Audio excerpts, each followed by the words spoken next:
I drew my crest and it actually wasn't very good and it didn't get selected. And the principal actually designed a crest and the principal approved his own crest. And it was actually quite boring, but it didn't matter because that synchronicity was so strong. It woke something up in me that said, whoa, that was real. That really happened. Yeah, yeah. And even kind of having that kind of moment as a kid is really interesting too. Um, Mhm. because a lot of times, did you fully understand that? Or, to your ability as a child, do you feel like you Mhm. understand that in the mo and understood that in the moment, or is it something you kind of realized as you got older? Oh no, it was very tangible in the moment, and I Yeah, was Catholic, and it was like, God answered my prayer. God yeah. answered my prayer.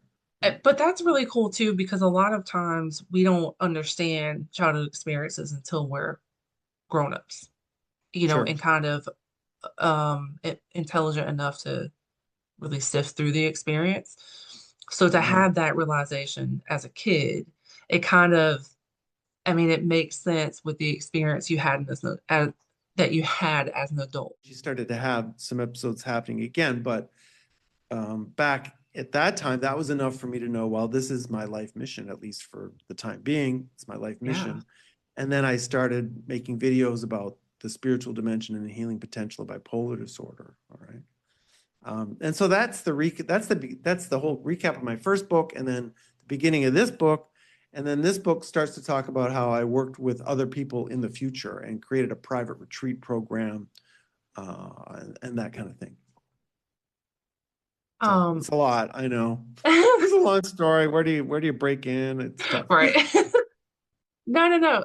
But I noticed, and this is so the reason that I initially asked about a diagnosis is because, I know that it's very important to, so I was diagnosed with ADHD as a child. Okay. And between my experience with that and my education, it is very important to receive a diagnosis with certain things before you approach them, right? Like, and I say that because there's a lot of I'm OCD, I'm ADHD, I'm this, kind of thrown Right. around in society.